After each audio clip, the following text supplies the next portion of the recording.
All right.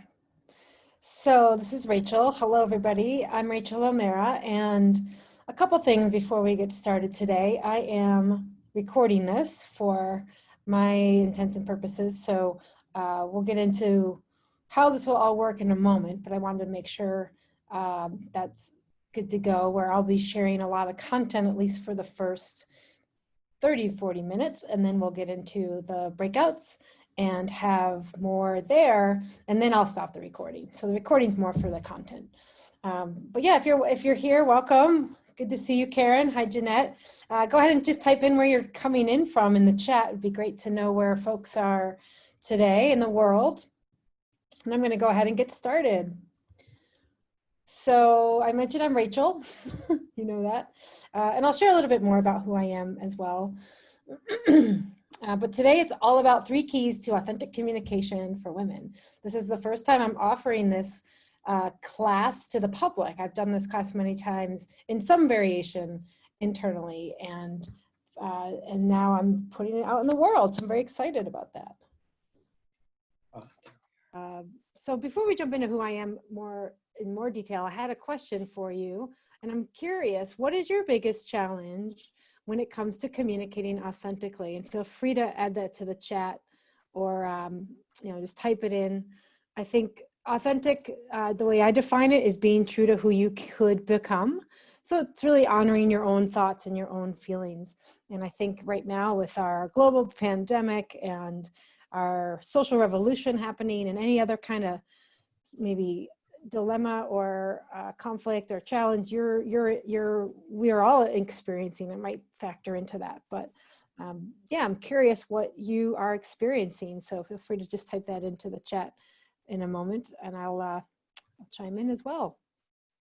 I'm having trouble seeing the chat actually, but oh wait, here we go.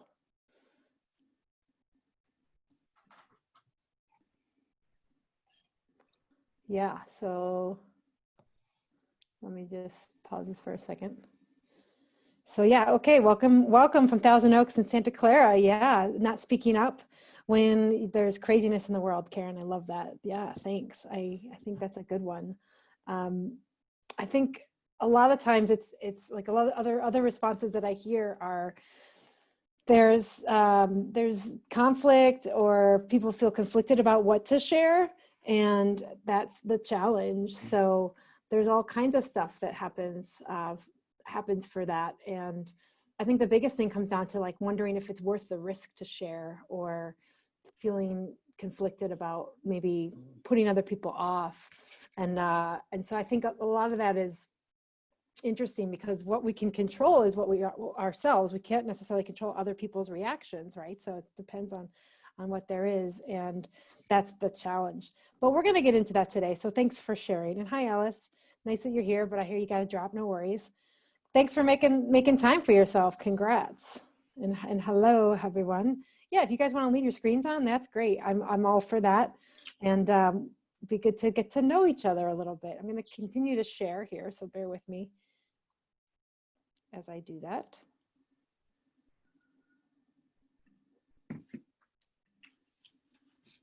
Mm-hmm.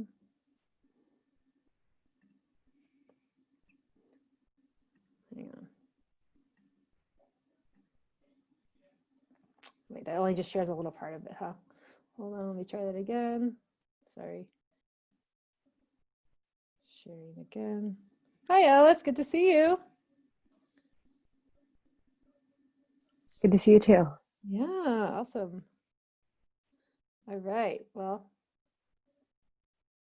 oh, I know what it is. Hold on. Okay, here we go. There, back in it. Okay, thanks. So yeah, to share a little bit about me, I mentioned I'm Rachel. Some of you know me, some of you probably have never, are wondering like who I am and who is this person. So I am a coach and author of a book I wrote called Pause back in 2017, Harnessing the Life-Changing Power of Giving Yourself a Break. I also work at Google full-time in the sales world. And I just completed my master's in transformational leadership and coaching from the Wright Graduate University this summer. knowing that I've done my coaching certification through Wright as well. And I'm also certified through the Goldman EI program. So my specialty is really emotional and social learning. And that is what I've chosen to go down the path. And part of that is because I actually, at one point in my life, didn't have a lot of social and emotional intelligence. And I've learned a lot since basically burning out of Google about 9 years ago. And since then have definitely cultivated that. And now not only do I have the skills and I know they're practical and applicable, people can learn them, but I also support and coach others to bring them into their lives, because I truly know and believe that when we have these types of skills, we are able to basically be much more satisfied in our lives. And I think as women, I think it's really challenging sometimes to honor our true selves and acknowledge that. So today, these 3 keys that I'm going to be sharing, I think are hopefully going to help shed some light on why this matters, like why it's important. And I mentioned I burned out of Google, so just like an in passing moment, like, yeah, I burned out of Google.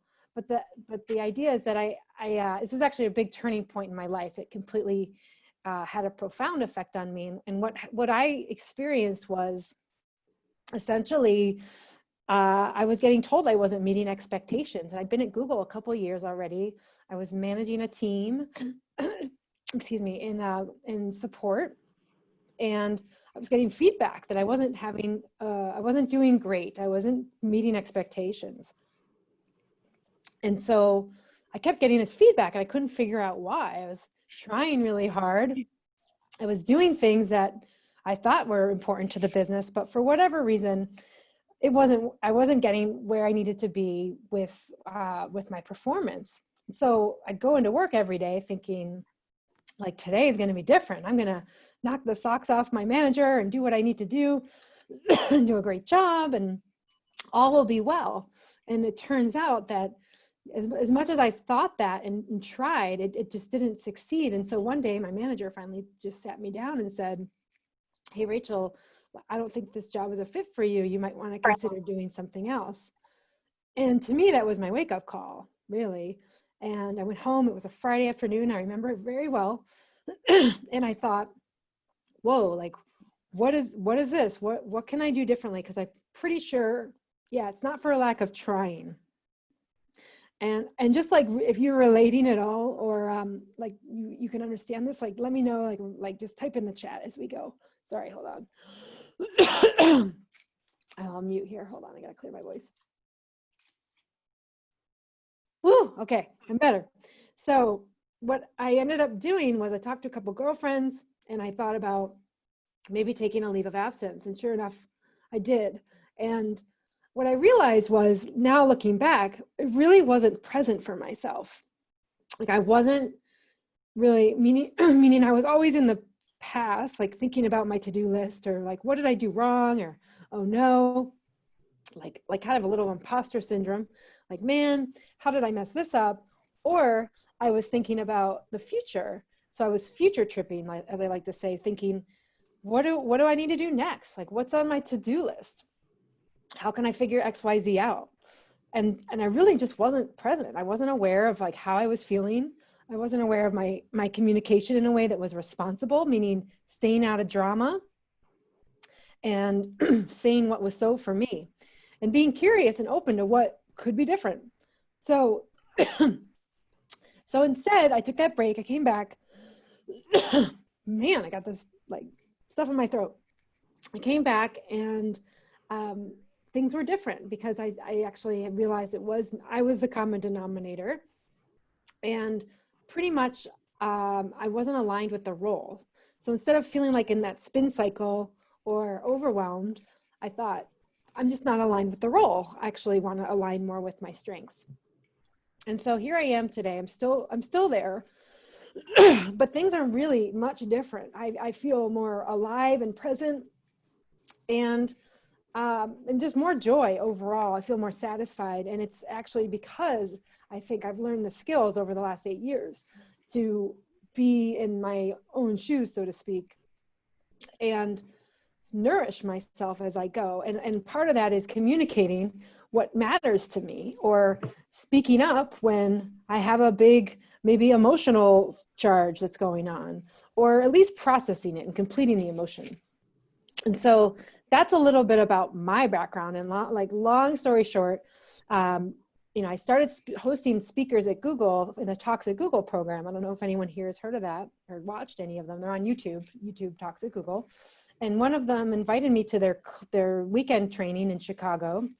And this person later became my mentor, Dr. Judith Wright, when we're going to learn one of her tools later, the engagement continuum. But basically, I found someone to support me and to get the help that I needed, because I knew I couldn't do it alone, because you only know what you know. And as a result, my life is very different, as you can see. I pretty much launched into coaching and wrote a book about it, because I realized I couldn't be the only person who had learned a couple things burning out. So that was the premise of the book. And with that, that's probably a lot of information, but what I want to really reiterate is that I feel like all of us have been in that boat once or twice of burning out or feeling overwhelmed, and it doesn't have to be that way.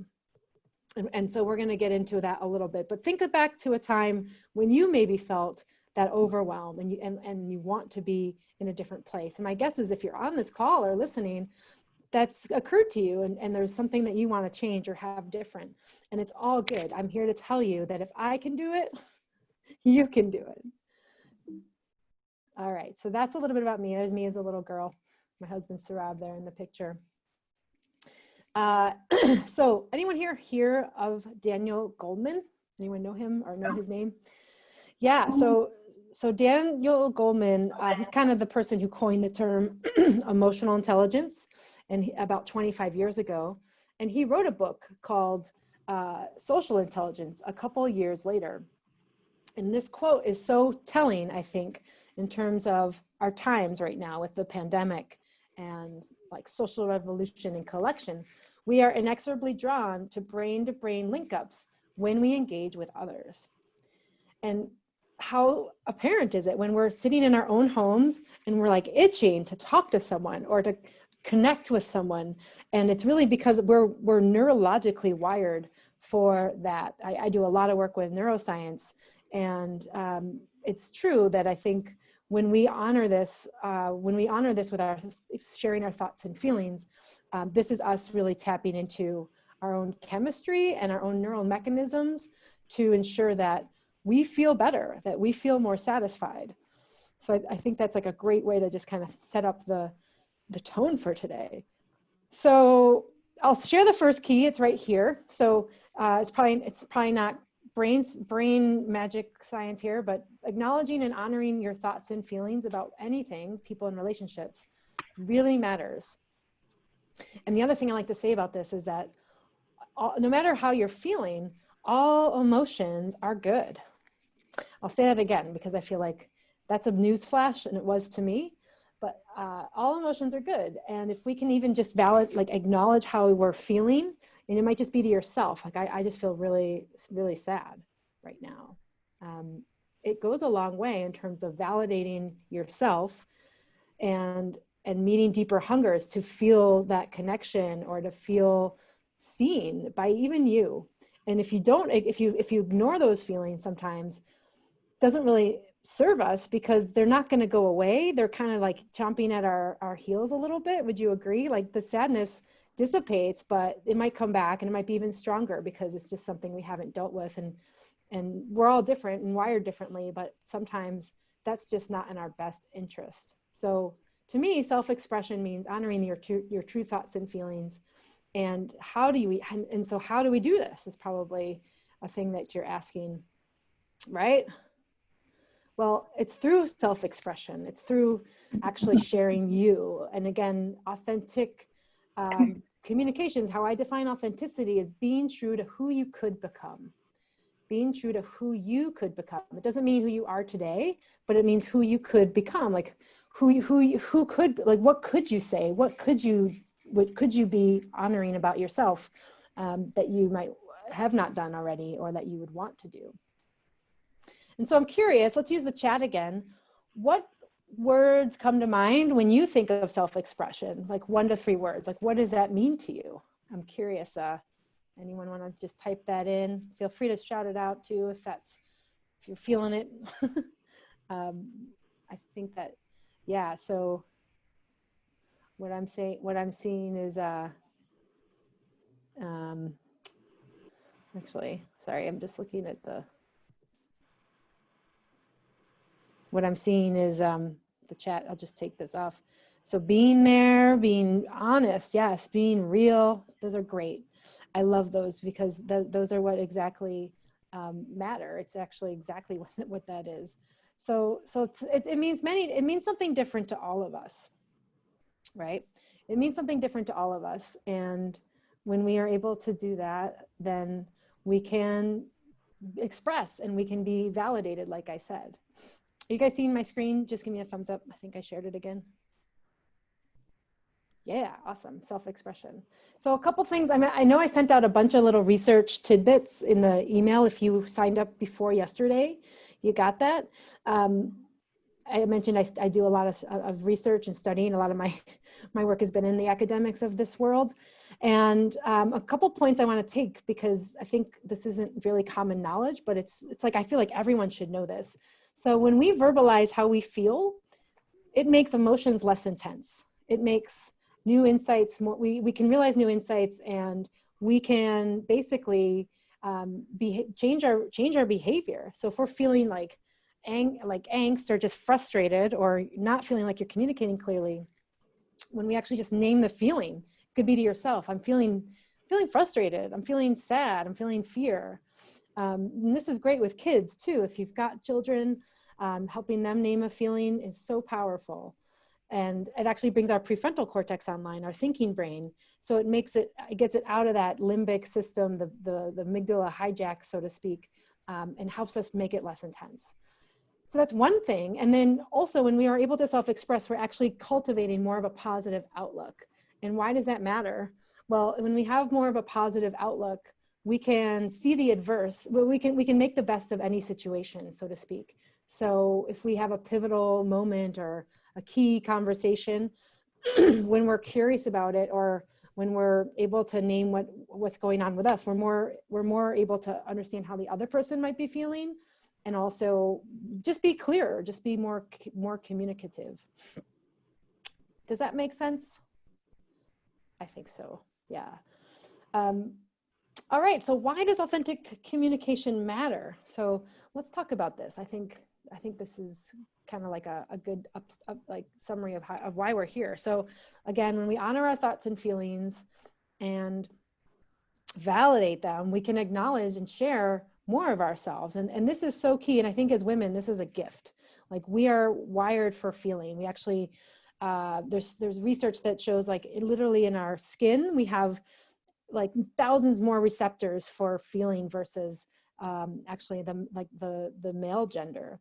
And it's just our brains are different, male versus female brains in general. These are generalities, but they're important to recognize, because I think, that's my point is that as women, we're able to tap into that, and then maybe even lead the way, because this is something that we are naturally inclined to cultivate. We can also strengthen our resilience, which really is about that, like, the way I define resilience is like bouncing back after you get triggered or feeling overwhelmed. And so how do you build that? It's basically like how long it takes, like the way I think about it is how long it takes you to bounce back from something like that. And when we communicate and share more about what's going on with us, that happens faster, and it happens more often.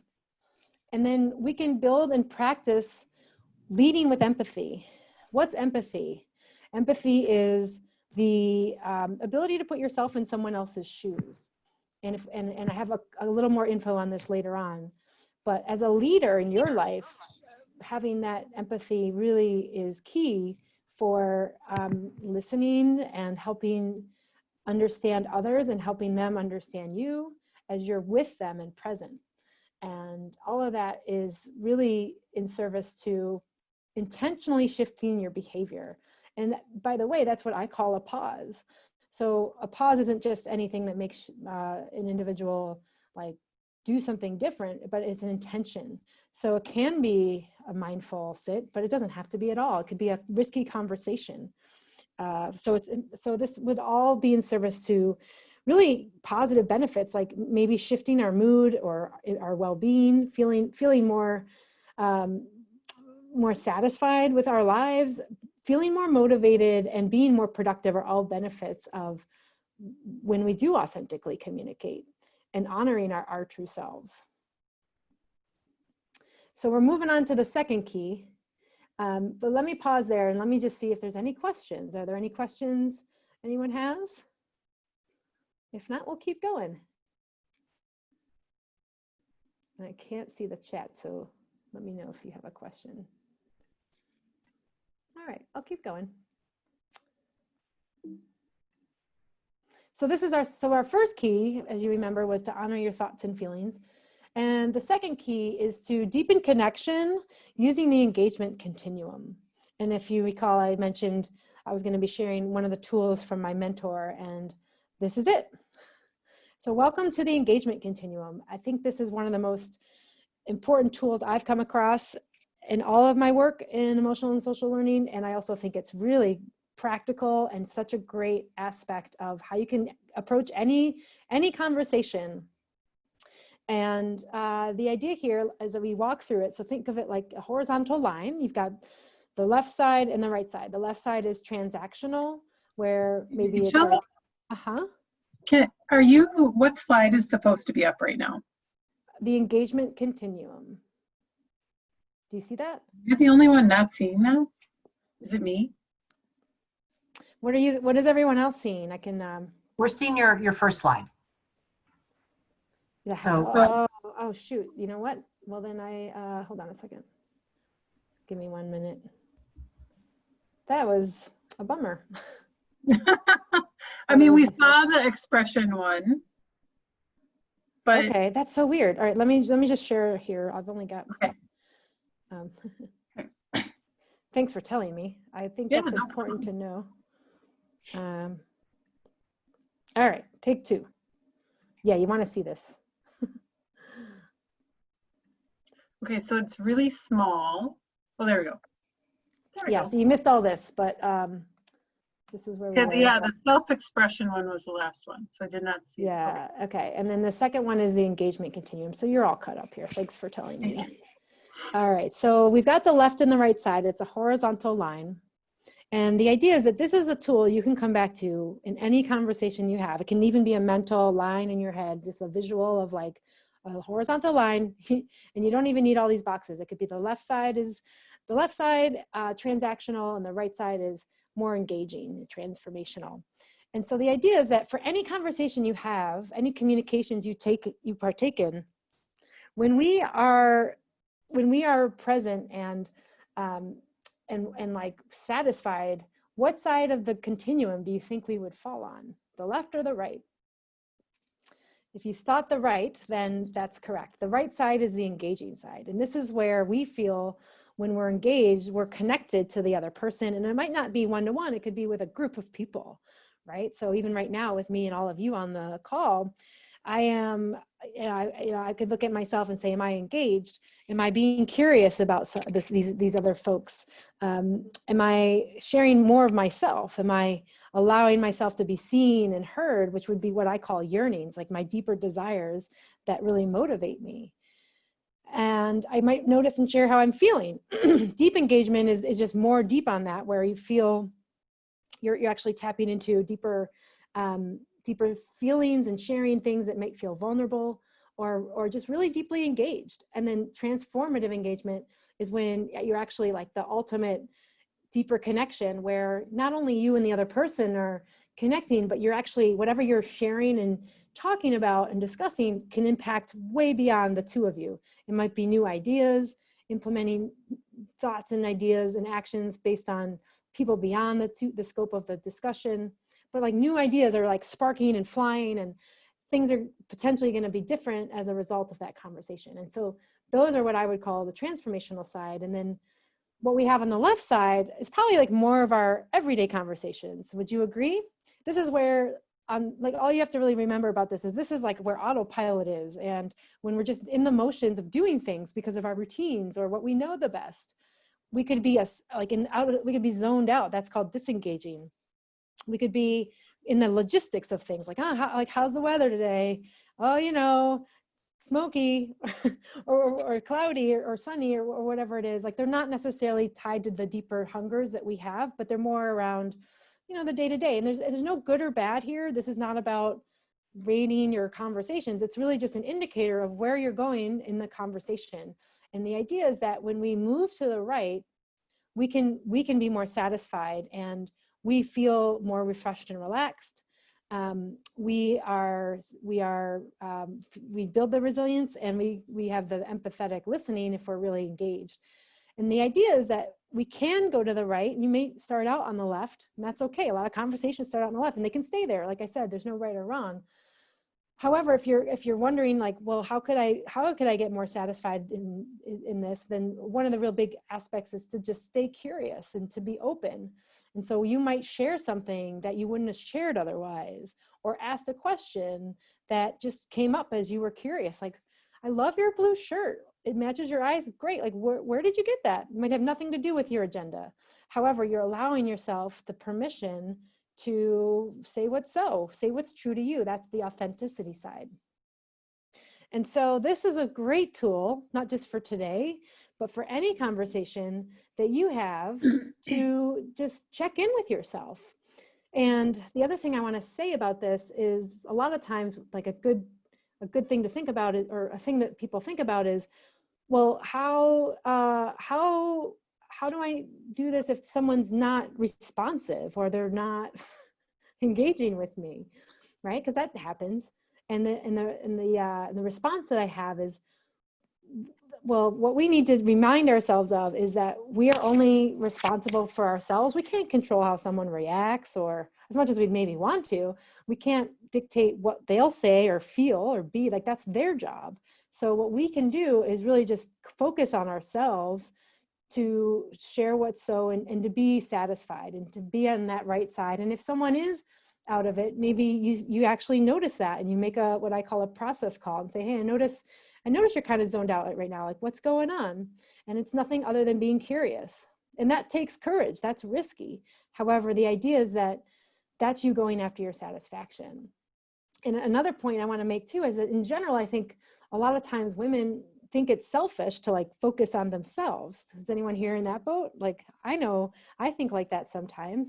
And the reality is that might be so, but we need to retrain our brains a little bit, because if we're not going after ourselves to just take care of us and feel satisfied, then it's no one else's job. So we need to figure out how to stay nourished or present or engage in a way that works for you. And the best way to start that is to just be curious and allow yourself maybe to be vulnerable, so you can give others the permission to match you and be a leader in that space, a leader in your life and leader in communicating with others and staying authentic, because that's where I think we bring out our best selves.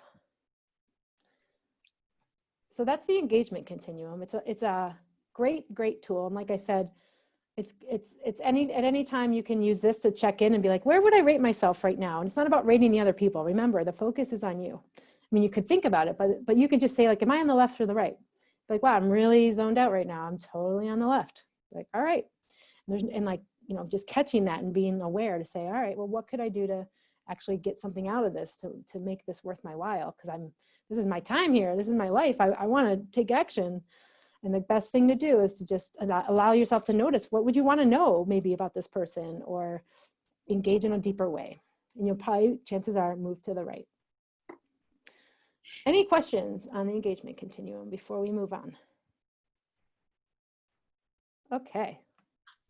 Well, that brings us to our third and final key today, which is to practice the 3 kinds of empathy. And so what I want to share about this is that this is from, so I mentioned empathy already. Anyone want to type in the chat like what it is, what you remember it is, or think it is? It's basically putting ourselves in the other person's shoes, right? So that's easy to do if we're consciously thinking about it, but how often do we really do that if we're running around doing different things or in that autopilot zone? We're probably not doing that. So there are 3 kinds of empathy, and this is from Daniel Goleman's research. And he talks about the 3 levels of it. And the first level is, I don't have a slide for this, so write this down if you want to remember it. The first level is cognitive. So you're like understanding it cognitively, like, yeah, okay, I get what they're saying. Cool, like this makes sense. Or like, wow, that's terrible. So it's like you're thinking it. And then the second layer is emotional empathy. So you're actually like feeling that, like, oh, wow, cannot believe that that just happened to her. Oh man, like, yeah. So you're with the person, not just cognitively, but emotionally. And then the third layer is actually taking it to yourself. So it's emotional, but it's also like, well, what does this mean to me? And like, how can I relate? And all 3 of those layers can be going on at the same time. And it's just a matter of like really practicing that. That's bringing your conscious intention in. That's pausing to be like, you know, how am I doing on this conversation listening? Am I present, but am I putting myself in their shoes, not just thinking what they're saying, but am I like feeling what they're saying?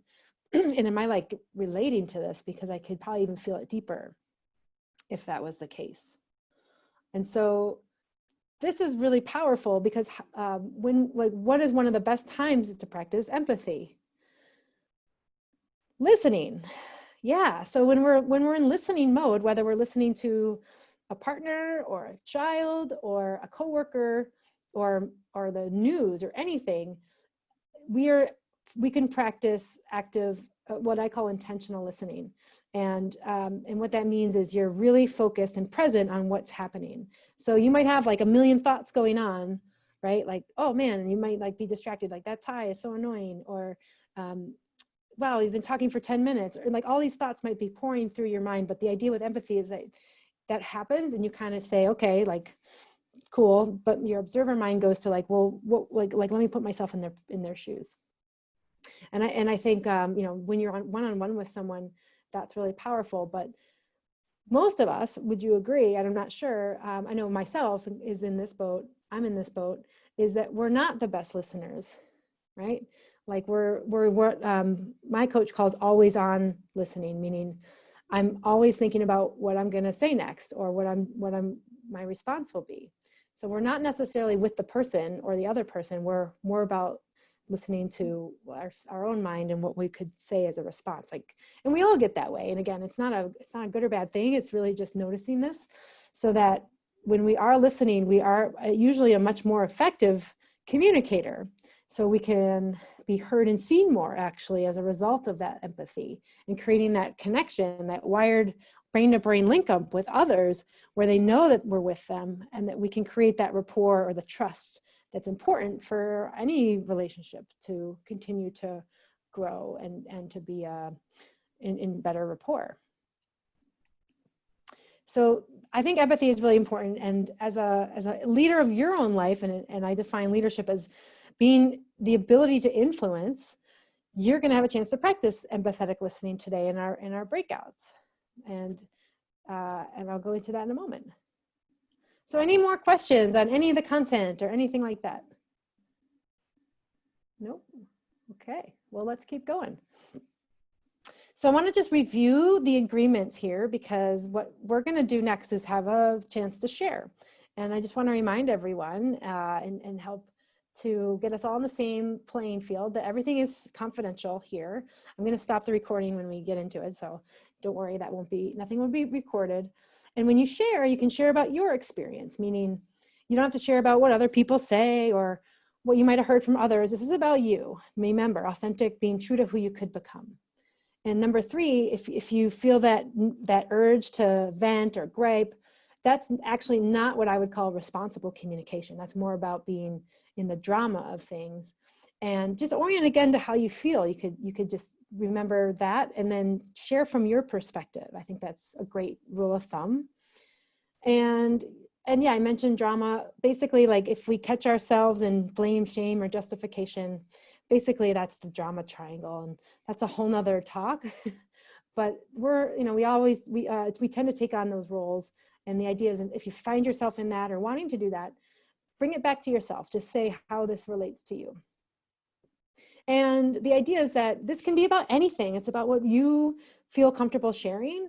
And it's about, going with what's comfortable. You get to decide what you want to share. And that, I'm sure whatever you decide, it is all good, because that's, again, you doing that. All right, so here's how it's going to go, ladies. And then we'll have a chance to regroup and come back and just share some key takeaways and themes. Everybody doing good so far? Give me a thumbs up. Okay, great. So we are going to have breakouts where we're going to go into smaller groups, probably about 4 to 5 people. Maybe we'll have like 2 or 3 groups here. And we're going to have these questions on the right, the prompts, where you're going to have 2 minutes to share. And then the other people who are in your group will just listen. They'll practice that empathetic listening. So the first question is, how are you feeling today? And how are you honoring that? And then how do you see yourself communicating effectively during uncertain times? And the idea with the second question, I chose this one because I wanted it to be more forward thinking, as we're in our theme today of communicating effectively and authentically. So use this time even to think out loud. This could be a great way to brainstorm and be like, how could I communicate effectively right now? Okay, well, blah, blah, blah, blah, blah, blah, and just allow yourself to flow. Trust what's going to come out. And again, this is for you. So I invite you to enjoy whatever you are sharing. If you're feeling moved to share something you weren't planning to, I invite you to go there. This is all about that. Remember the engagement continuum. This is you creating that satisfaction and learning and practicing. And that's what this is. It's a safe place to practice. Sound good? So those are our prompts. And then the other thing is, I'll be in the chat to tell you when to switch after 2 minutes. So you'll have like switch, and then I'll bring you all back here to discuss at the end. And if there's extra time, if you find out, like if you're just done talking, and just to do open shares afterwards with your group. And feel free to introduce yourselves first. So I'll give you guys time for that. So just say like, hi, I'm Kate, and I'm in wherever, if you feel comfortable doing that, and then just go into your prompts. All right, so I'm going to be the timer, and I will be on the text. If someone can look out for that and just maybe like be the person, if they keep talking, we want to just make sure we get everybody in. So if you do see that, it's easy to miss if you're like deep in thought. So maybe someone who's not talking can just say like, 1 minute warning or something like that. I'll probably give you a 1 minute warning. So questions, anybody have a question? I'll keep this slide up as well. Actually, I don't think I can, but I'll put this in the chat. Whoops. So I'll throw this in the chat right now. Any questions from anybody? Rachel, I missed how we're breaking up into 2 groups. Yeah, so I'm going to put you into breakouts on Zoom. Perfect. So the beauty of Zoom is that we won't have to worry too much about it. And I put the prompts here. So if you want to write those down, just to jot down yourself, how are you feeling? How are you honoring that? And then how are you communicating effectively? That's a forward-thinking question.